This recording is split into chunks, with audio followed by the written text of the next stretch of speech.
for who cannot make it today, who will want to check it out later. And let's just move this over here. See, here I am talking to myself. Oh, there we go. Oh, one more. Oh, that's interesting. Okay, well, we'll just go with that, I guess. All right. Oh, that's not good. Sorry, let me fix that. I thought I could just click on it, it would work, but no.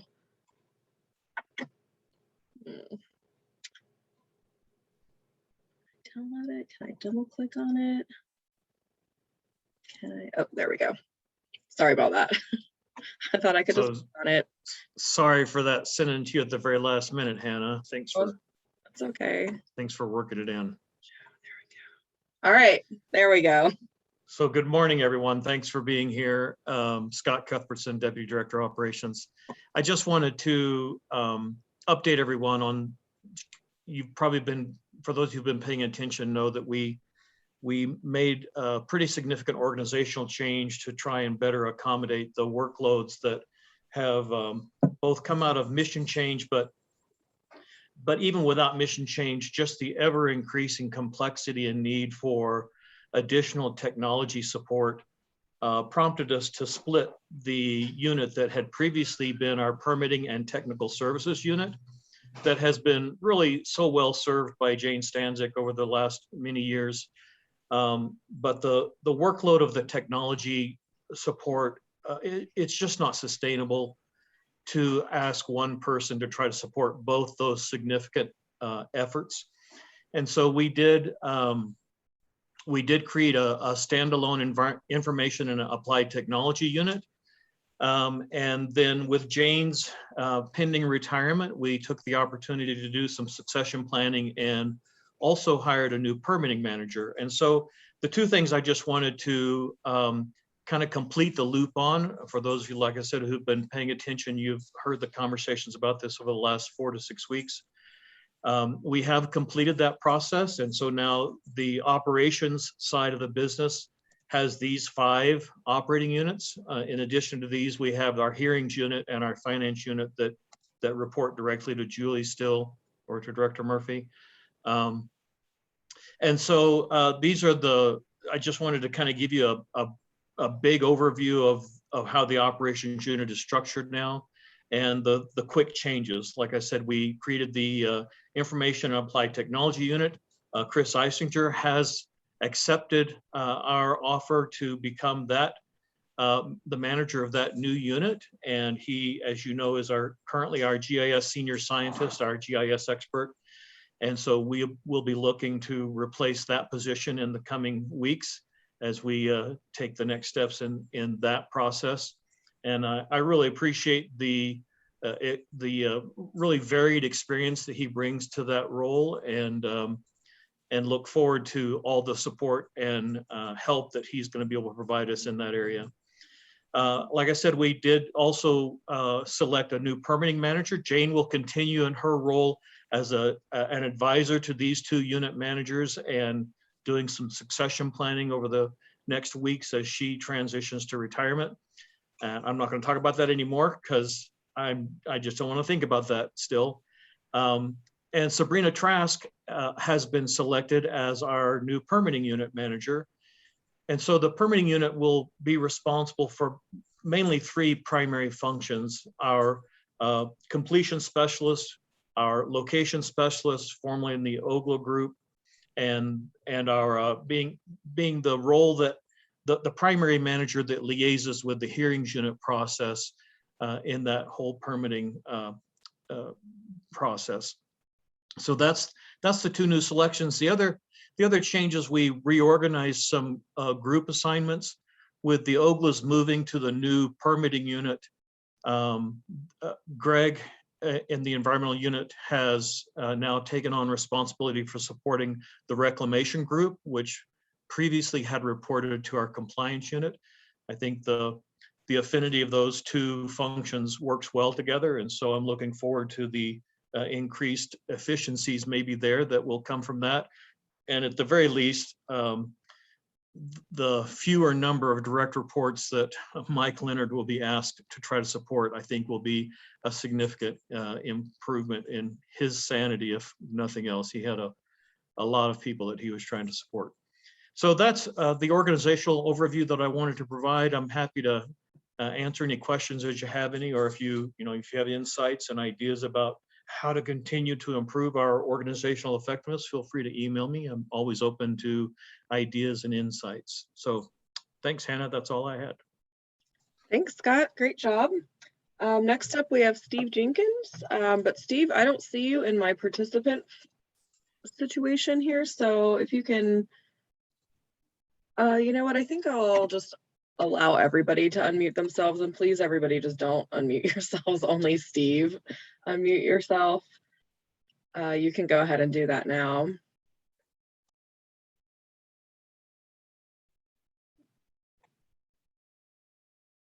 Okay, perhaps he's not here. We're just going to bump him to the end. So Greg, hope you're ready. And Greg is going to share his own screen. So I'm going to unshare my screen. Thank you, Hannah. Let's see if I can get this set up. I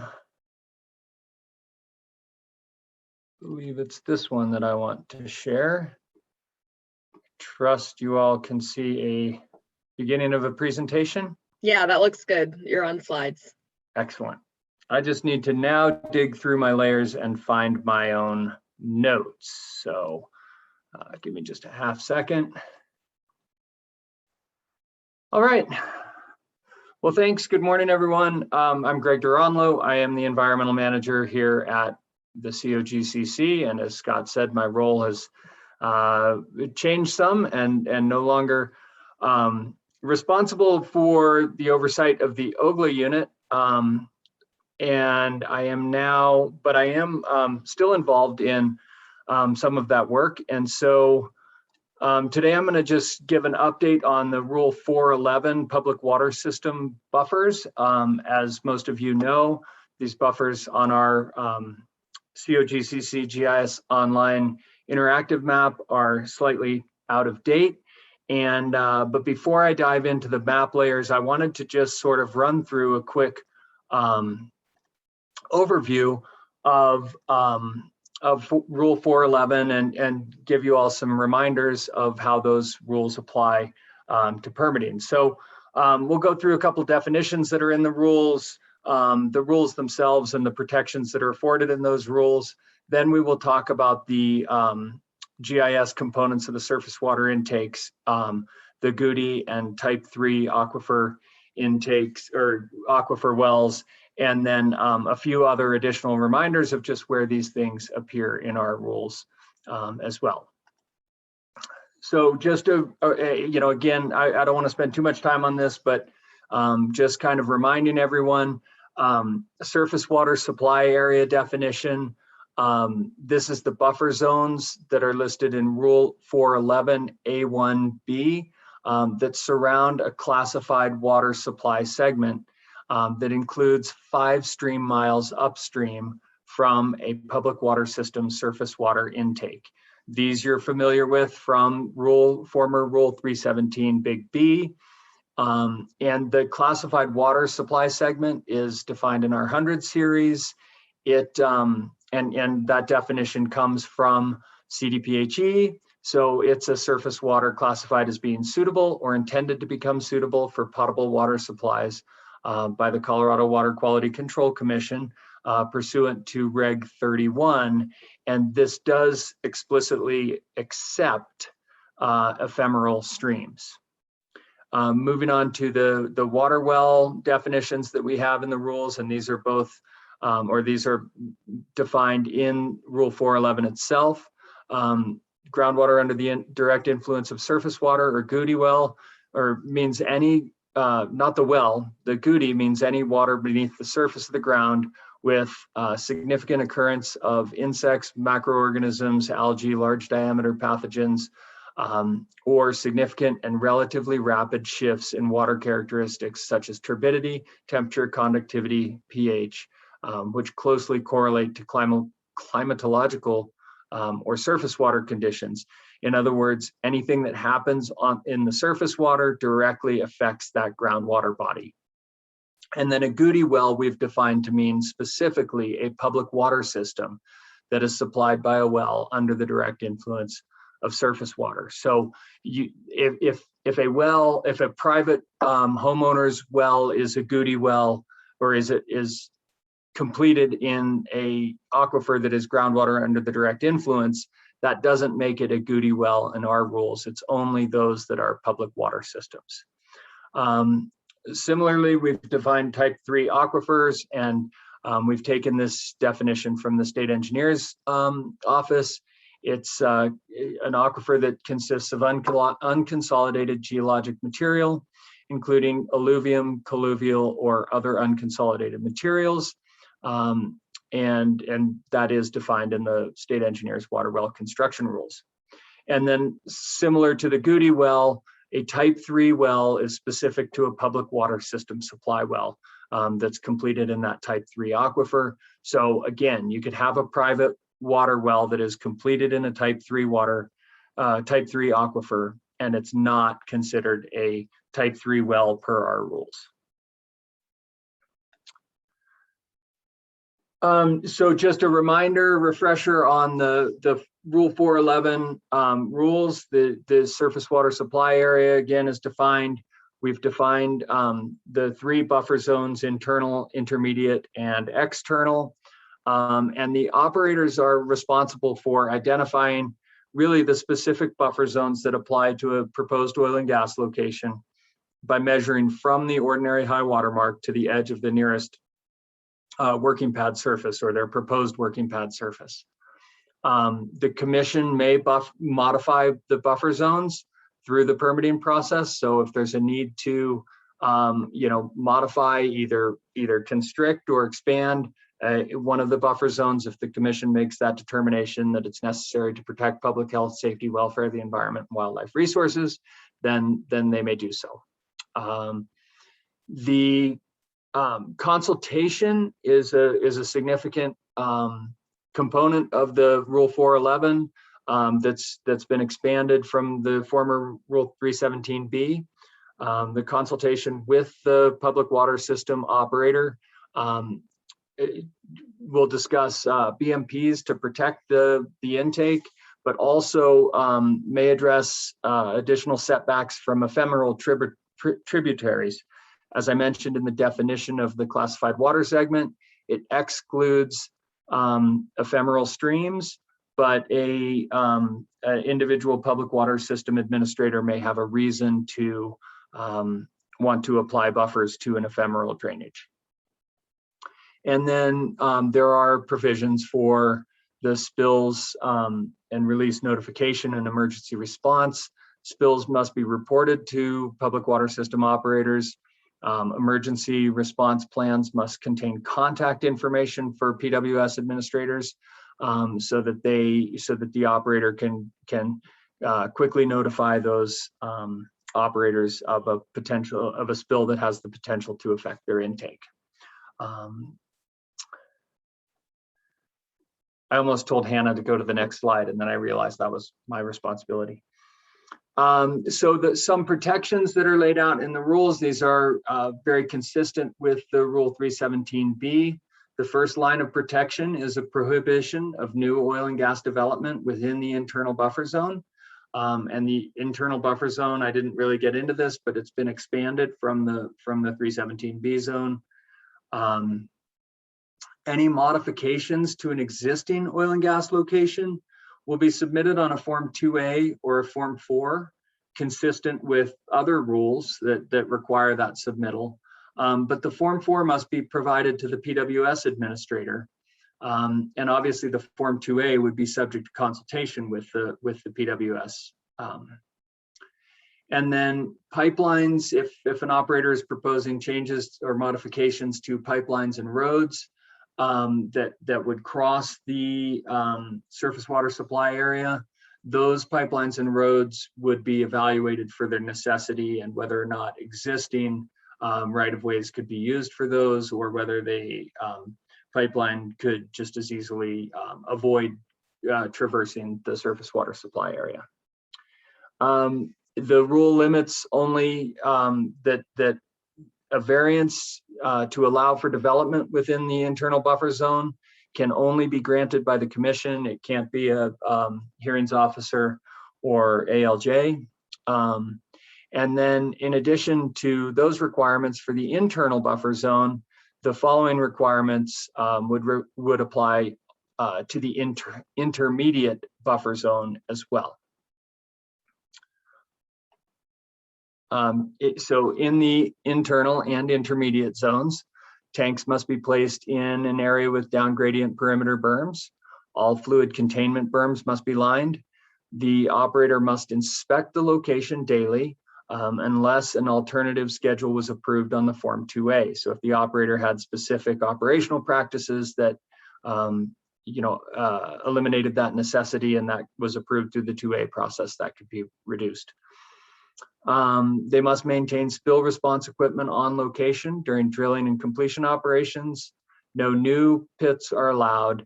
And then in addition, the internal and intermediate buffer zones are also subject to the requirements of the external buffer zone. And those include pitless drilling systems must be used, and then also baseline and subsequent surface water sampling for the classified or from the classified water segment. So these requirements for protections are consistent with the Commission's general approach to avoid impacts where possible, minimize impacts where they occur, and mitigate the unavoidable impacts.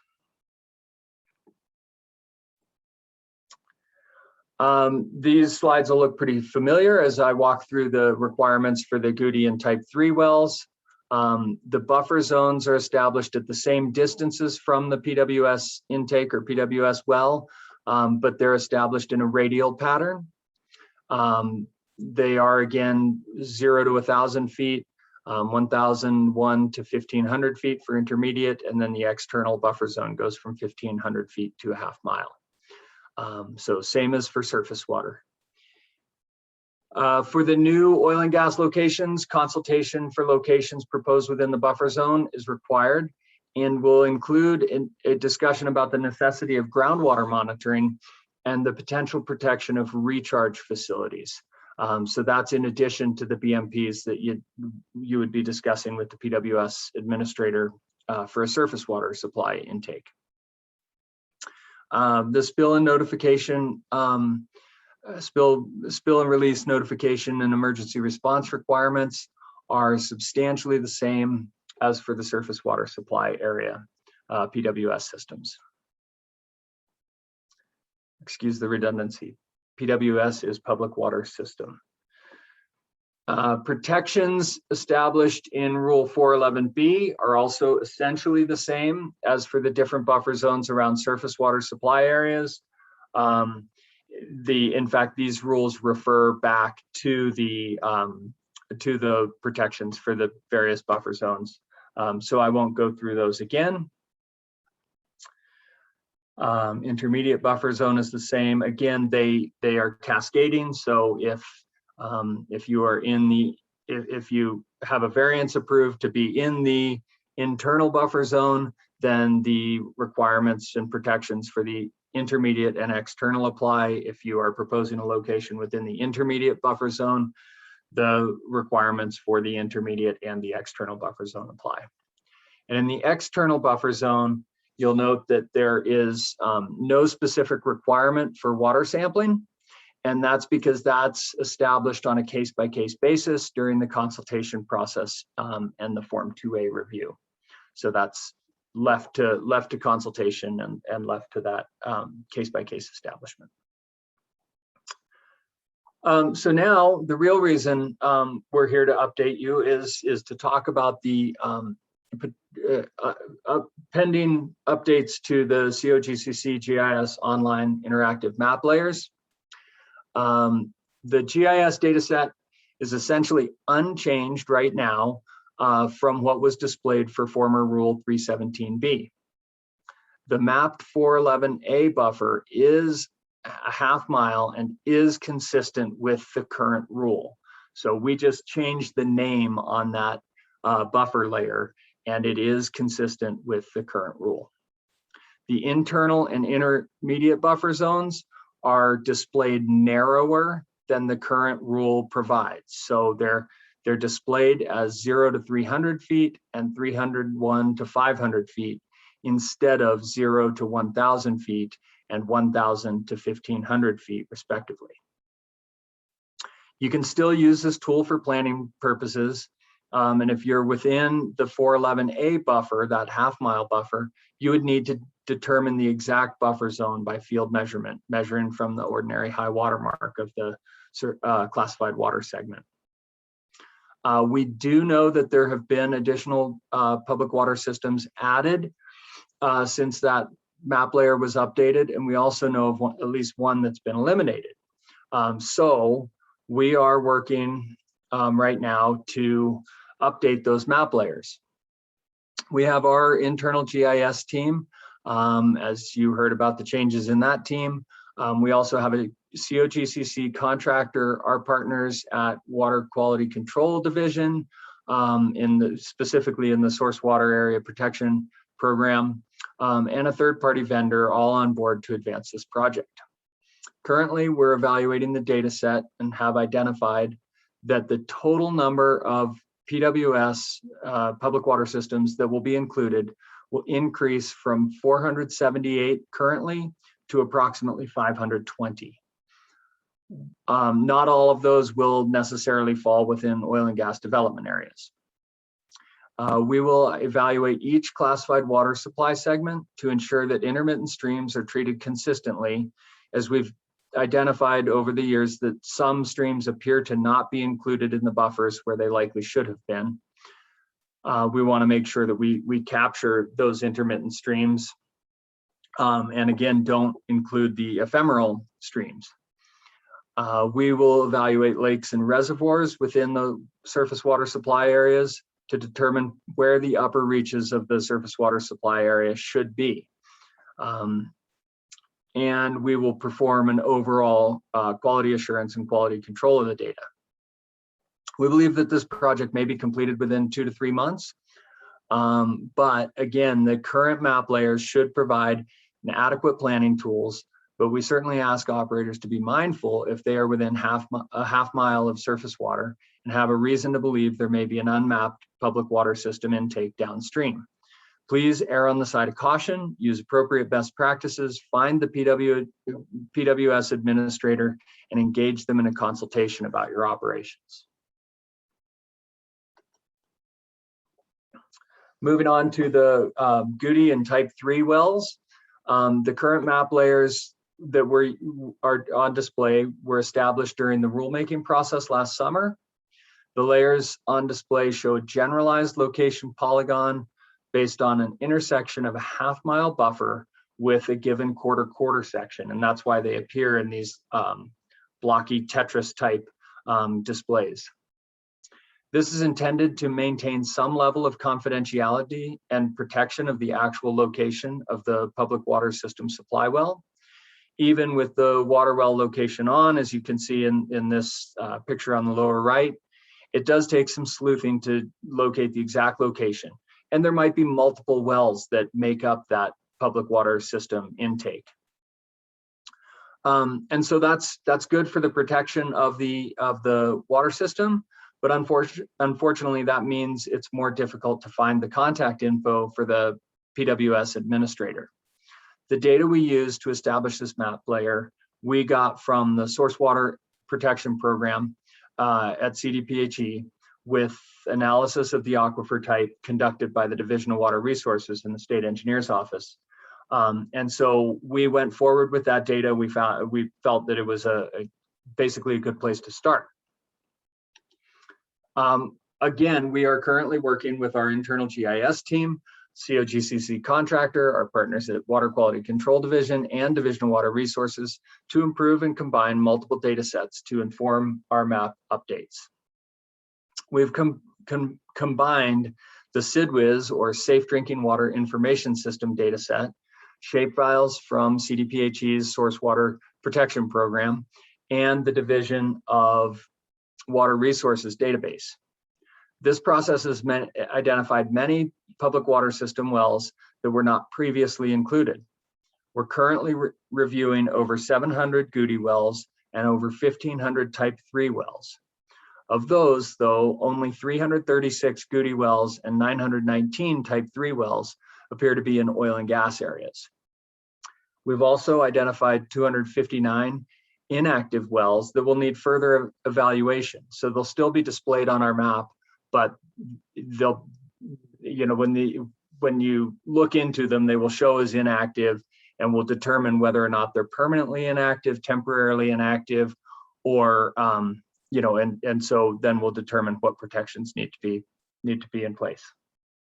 And then our QA/QC process that we're doing by merging those data sets is really intended to identify the best available location data and then use that to develop the map layers. So our external map layers will continue to show generalized polygons for the external buffer zone. It won't show, bullseye targets with the public water system supply well in the middle. The map tips displayed when you hover over the buffer will display the PWS name and provide the contact information for the PWS administrator. The operator will then be able to consult with the PWS to determine the exact location of the well or wells, and then determine the applicable buffer, or determine that by moving their location slightly, they could be outside of the buffer. COGCC staff on the internal side will have access to the exact PWS locations based on our confidentiality agreement that we've signed with CDPHE, and then we can confirm the buffers during our review of the Form 2A. We believe this process is in the final weeks of work, and we hope to release these updated PWS layers before the next operator meeting. And then just a couple additional reminders of where, of other places in the rules where the 411 buffers zones are implicated. So there's the spill release notifications, reporting requirements in Rule 912, that you must report spills to the PWS operator, and that goes for 15 miles downstream from your location. So even if you're, a ways up in the hills above a PWS, you're not within a surface water supply area, you may still have a reporting requirement to that PWS operator if you're within 15 stream miles. Also, spills within those areas must be reported to the CDPHE Environmental Release Incident Report Hotline, and most of you are already doing that.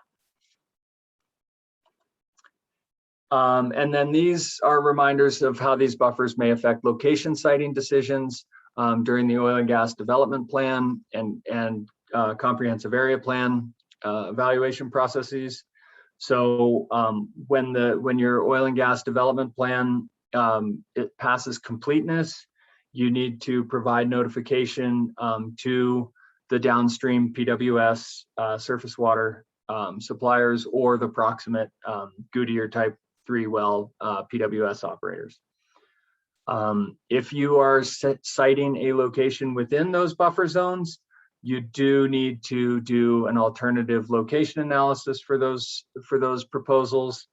And then you must also show proximate 411 buffers on your hydrology map. So even if you're let's say a mile from the nearest surface water supply area, the way the rule is written, the hydrology map needs to show any buffers within a half mile of your proposed working pad surface. So you would need to show that that the edge of the external buffer on your hydrology map. And then the CAP evaluation includes a fairly extensive narrative evaluation of the potential impacts to public water systems within the CAP boundaries. And that's all I have. I can take questions now or at the end. Great job. Thanks, Greg. Let's take them at the end. And I forgot to remind folks to text or chat in your questions as they come to you so that you don't forget them. And then there's one question, will this PowerPoint be on the website? Yes, and I can go through that at the end. So now next up, I got Steve Jenkins, and you should be able to unmute yourself. Let me just go ahead and share my screen with your presentation, and you can get going. All righty, good morning, everybody. Everybody hear me, yes? Yeah, I can hear you great. Excellent. I want to go through some Braden head requirement updates to all you guys. Some of this stuff has been around for years and years, but now it's changed over to a new rule. Next slide, please, Hannah.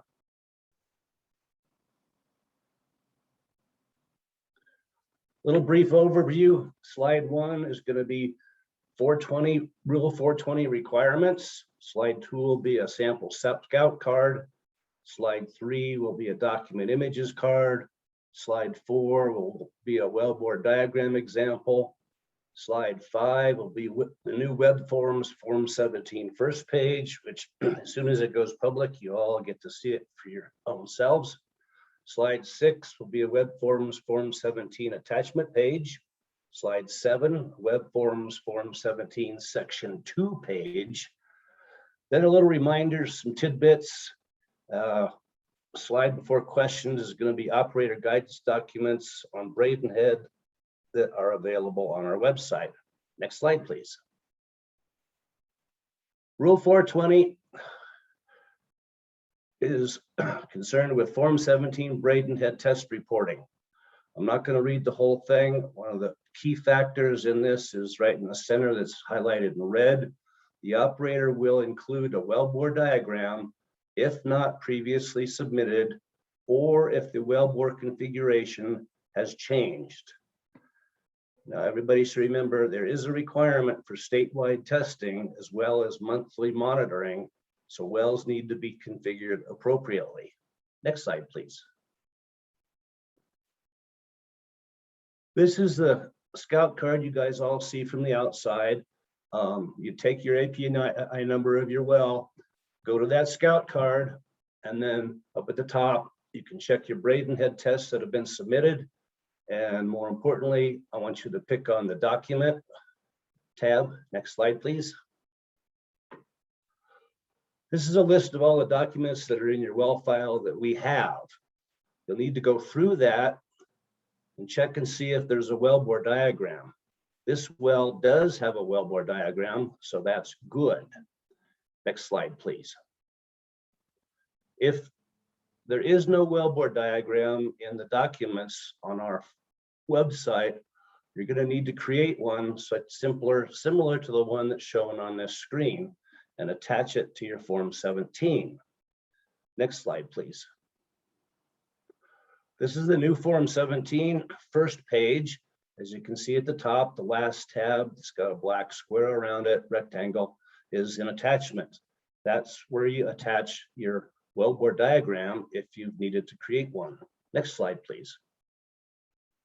This is a sample of the attachment page. You'd pick add, description for your document will be a wellbore diagram. And then if you click, I think if you click refresh, it adds that in to the form. Next slide, please. On the section 2 tab, if there is a wellbore diagram, a current one existing in the well file, we'd like you to please put a comment in there that a current wellbore diagram exists in the well file, and also please include the document number. It'll make our monthly reviews a lot easier if that document number is in there. Next slide, please. Some reminders. If a current wellbore diagram does not exist in the well file, you'll need to create one and attach it to the Form 17. If a wellbore diagram does exist that reflects the current wellbore configuration, you need to make a comment in the comment box on the Section 2 tab, including the document number of the wellbore diagram. There is operator guidance on our website on performing the test and defining reaction threshold. The next slide has got the 3 operator guidances available. I'll show you in a second. A well that doesn't blow down or flow liquid is automatically expected to get a sundry. Finite pressure is not the only threshold. That's in the operator guidance documents that are available on the next slide. There is a requirement for statewide testing as well as monthly monitoring, so wells need to have been configured appropriately. The monthly monitoring results do not need to be submitted to COGCC, but must be retained by the operator in case we ask for them. Next slide, please. These are the operator guidance documents that pertain to Braden head, monitoring, testing, etc. You go to our website, go to regulation, operator guidance, and then in a little box, search operator guidance, type in Braden head, and these 3 documents will pop up. I highly recommend everybody taking a few minutes to go through and read all these, just so that everybody's familiar with the way things need to work now. Next slide, please. Any questions?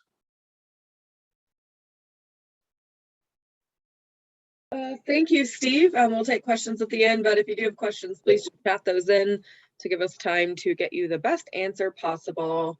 And those are the cutest pups possible. So thanks for that. Next up, we have Diana Byrne, and just give me a moment while I pull up that. I think it might be this one. Nope, it's that one. Alrighty. And Diana, you can unmute yourself in the meanwhile. Hopefully I made you a co-host and you are able to unmute yourself. There. Thanks, Hannah. There's a super brief reminder with the rulemaking that happened last year. One of the requirements was that even non-deviated wellbores get an inclination survey. So next slide, please. So this is just the requirement for a non-deviated wellbore. So this is a well that was not planned to be directionally drilled or horizontal. And so there is an expectation that an inclination survey is performed on the wellbore and it'll be filed with the Form 5. Next, please. This just gives some details as to what the expectations of the actual survey are.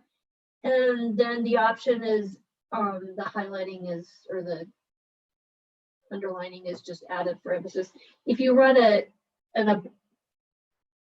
survey that's above an inclination survey in its information, that's perfectly acceptable to you, and so it can be filed in lieu of that inclination survey.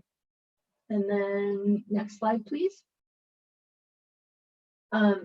So if first, the requirement is not only for newly drilled wells, but if a existing well is re-entered for some reason, for a recompletion or a deepening, then the inclination survey is an expectation of that also.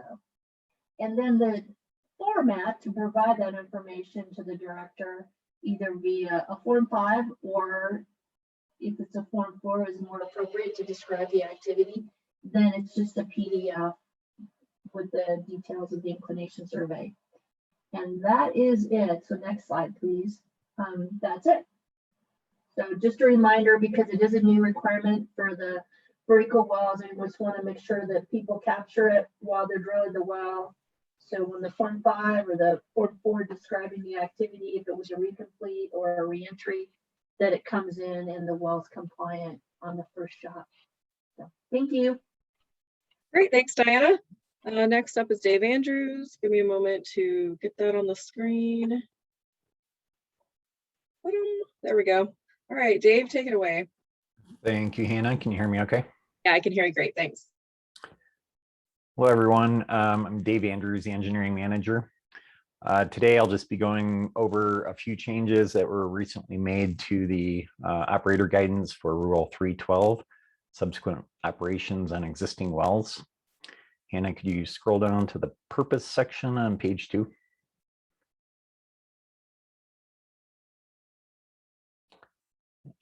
There you go. So I've got underlined here the fact that both engineering staff and oil and gas location assessment staff will review the Form 4 for wellbore considerations and also for potential surface impacts. So while I'm presenting today, we do have a role in processing of this form by our location assessment specialists. Okay, Hannah, could you please scroll down to the next page?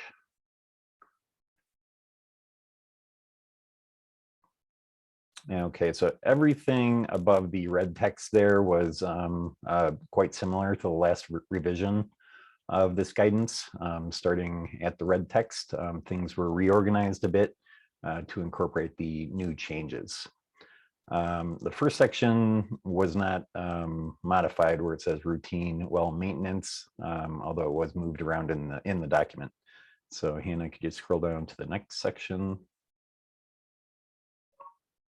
Okay, the key point that we wanted to address in this revision was how to submit the Form 4. So when a Form 4 sundry notice is created, you have the option to either submit that as a Form 4 for a particular well, or it could be submitted for a location.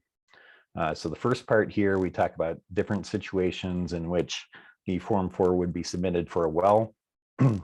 So that includes any activities that are covered by Rule 408E9, which include casing repairs or any changes to the casing or cement configuration in the well.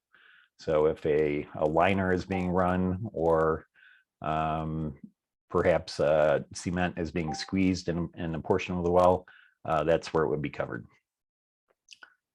Next, we have Braden head tests or diagnostic testing and also mitigation, but that's only if a blowdown tank is being used.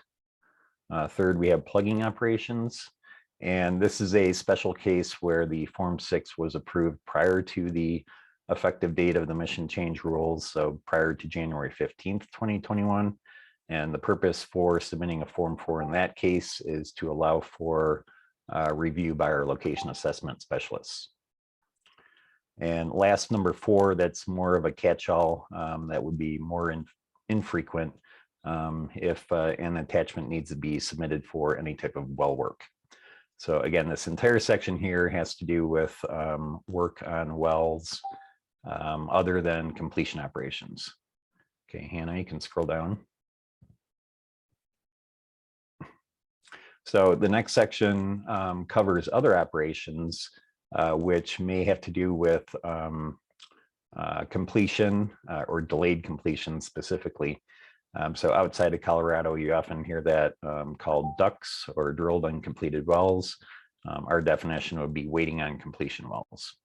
So if the operator is moving back on to the location to either resume or commence completion operations more than 120 days after the rig release, then you would have to submit a Form 4 for that activity, describing the activity. Also, number 3 there, coiled tubing or snubbing operations that are not otherwise part of ongoing completion operations. You need a Form 4 for Rule 312 for that activity as well. Okay, Hannah, scroll down a little bit more. So the last item at the bottom of that box is if you have a plan that was previously approved, and that, as an example, that could be a Braden head pressure management plan. You can refer to that plan document number in the operator comments on the form rather than reiterating the entire plan on that particular Form 4.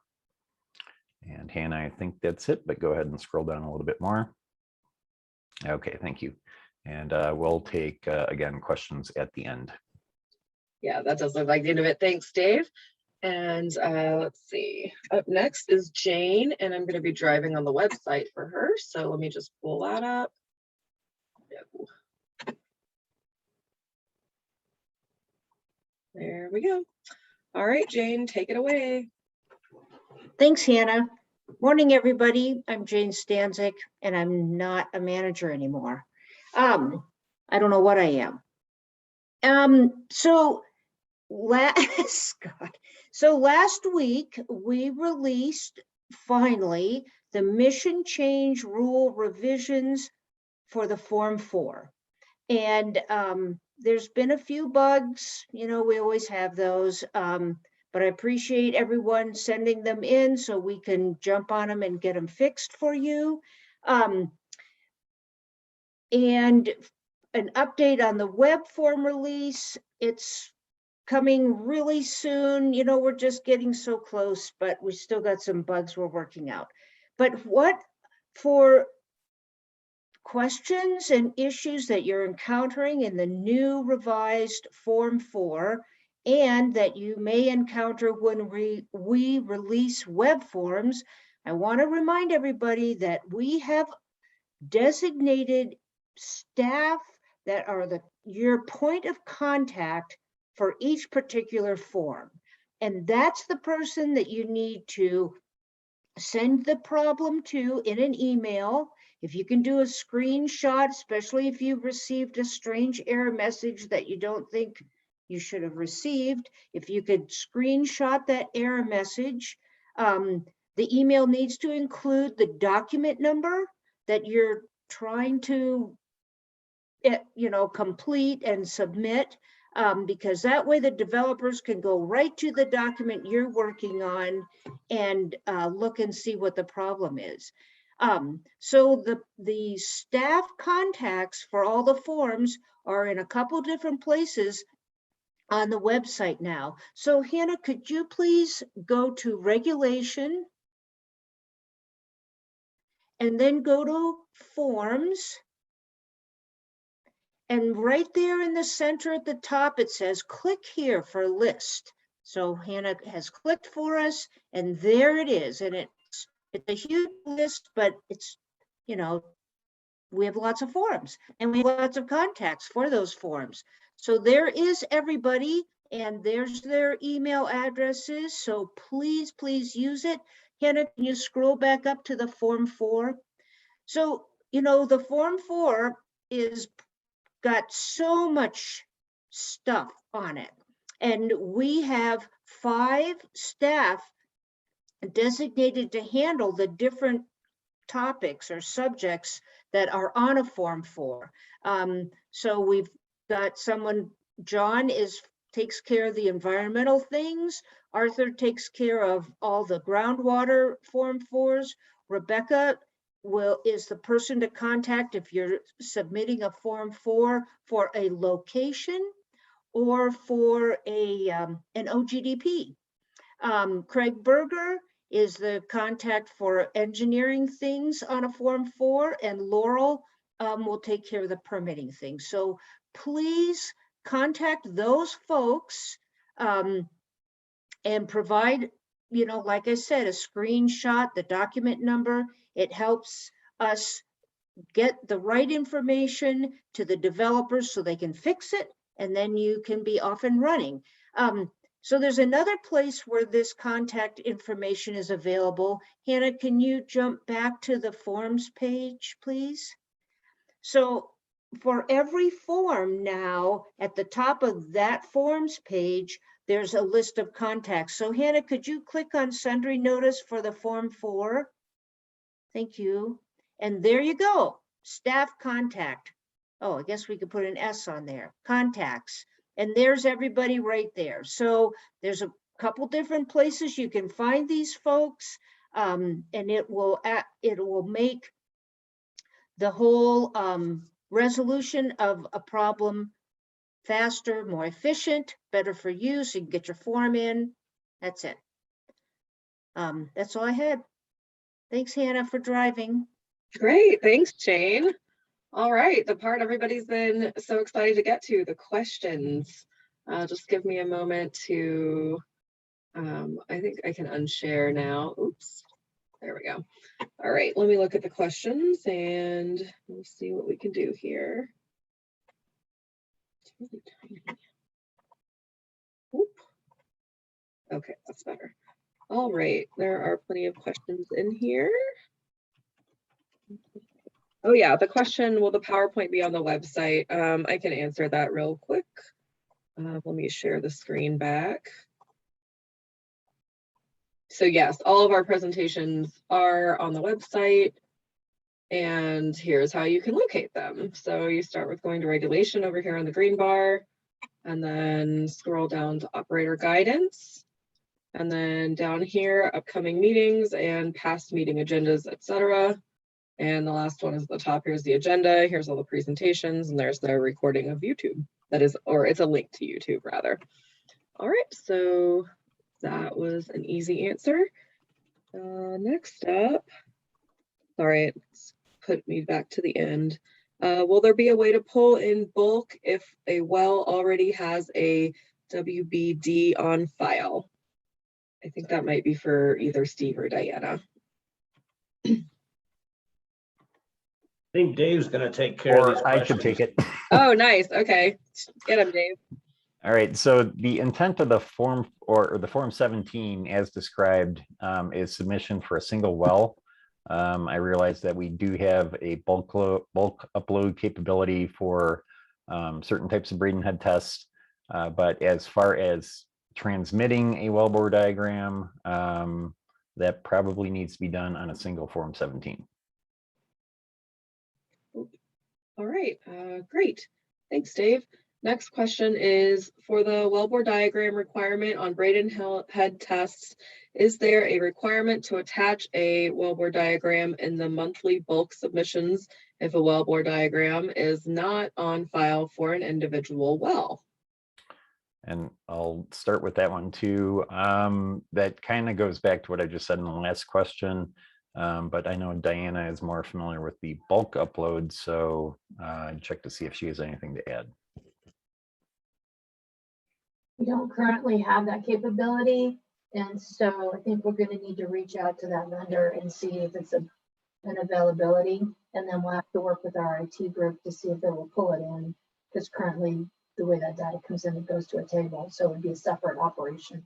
So the answer is no currently, but we will ask. Okay, great. Thanks, Dave. Thanks, Diana.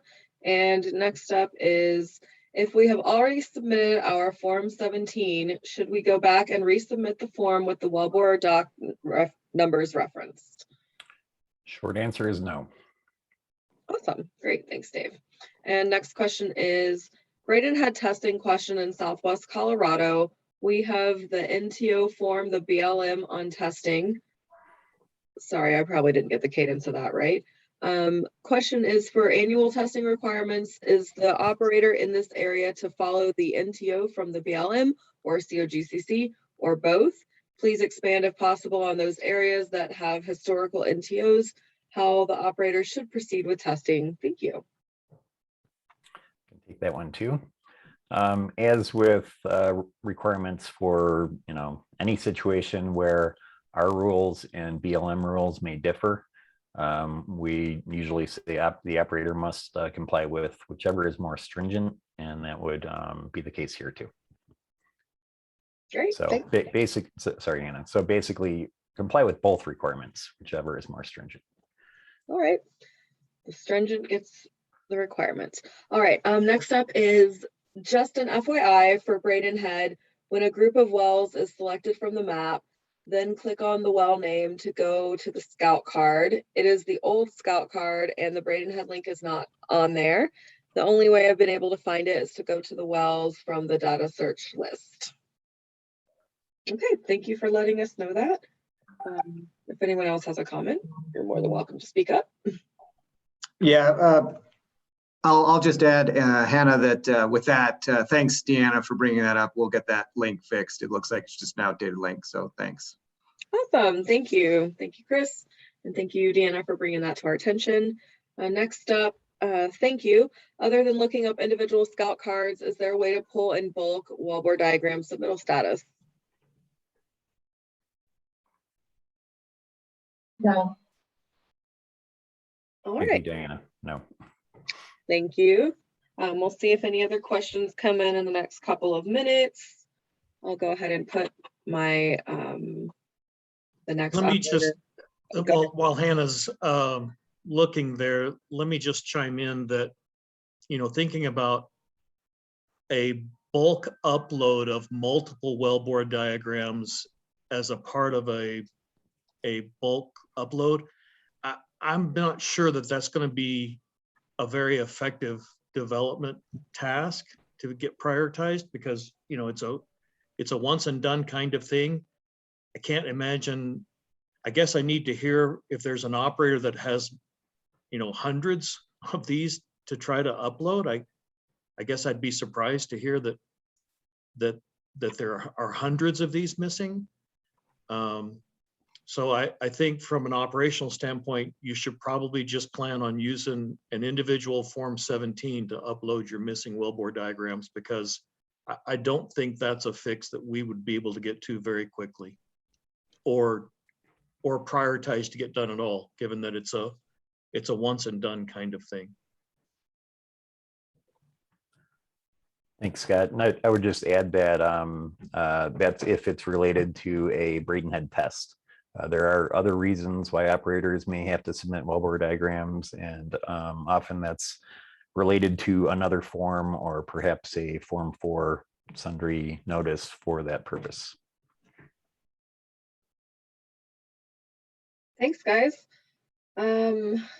We don't have any more questions right now, but if one comes in while I'm talking, then we will answer it. So the next operator meeting is going to be Tuesday, November 9th. It's a little early this time around. We must have had a Tuesday be the 1st or 2nd. And then I've gone ahead and scheduled a couple into June of next year. So there's all the dates for that. And then, as I say, every time, if you would like to be added to the operator email list, there's my email there. Just make sure you get that last name right. Otherwise, I will not get that email. And we can add you to the operator email list pretty easily.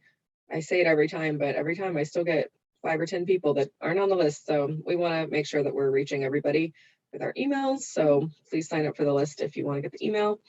And it looks like the questions have come to an end. So thank you everyone for being with us today, and we'll see you on November 9th. Have a great day. Thanks, Hannah. Thanks. Thank you, Hannah. Thanks, everybody. Thanks. End meeting for all.